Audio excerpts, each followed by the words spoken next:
La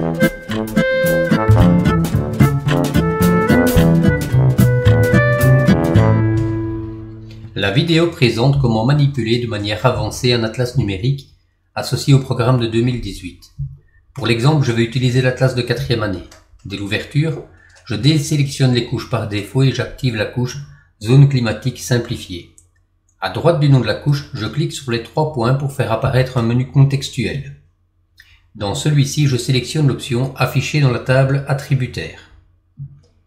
Cette table s'affiche en bas de l'écran. En sélectionnant l'onglet Options, je clique ensuite sur le filtre. Le filtre est une option qui permet de sélectionner une partie de l'information spatiale selon un ou plusieurs critères. Dans l'exemple, je voudrais sélectionner uniquement les zones arides et semi-arides.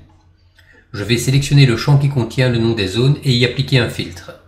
J'ajoute une expression pour y indiquer la deuxième condition de mon filtre. Je précise que le filtre doit se faire sur l'une des expressions et pas en combinant les deux conditions.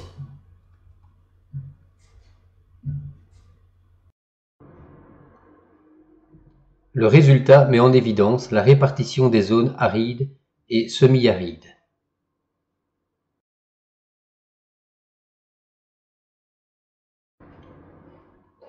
Pour poursuivre l'exemple, je vais faire un filtre sur la couche des villes du monde. Je clique sur les 3 points et j'affiche la couche dans la table attributaire. J'observe que cette couche contient un grand nombre de champs, dont celui de la population. Je vais faire une sélection pour ne retenir que les villes de plus d'1 million d'habitants. Je clique sur l'onglet Options, je sélectionne le filtre et je retrouve le champ Population.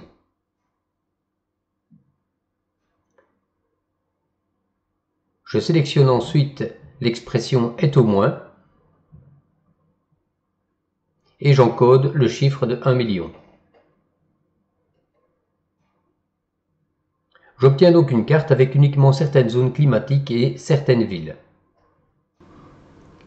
Pour l'exemple, je voudrais identifier toutes les villes de plus d'1 million d'habitants qui se trouvent à la limite entre la zone aride et la zone semi-aride, comme c'est le cas de Phoenix, et mettre en évidence leur localisation et leur répartition.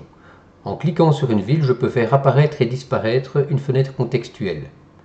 Dans le coin inférieur droit de cette fenêtre, je clique sur les 3 points et je sélectionne l'option « Ajouter un symbole ». Je répète la manœuvre pour toutes les villes qui se trouvent plus ou moins à la limite entre la zone aride et la zone semi-aride.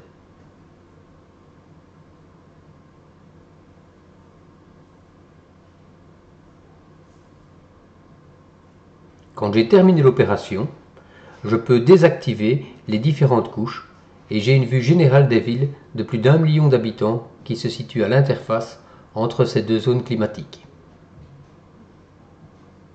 Pour pouvoir faire un filtre, il faut donc que la couche soit visible dans la table attributaire et il faut encoder correctement le filtre dans le champ qui contient l'information souhaitée.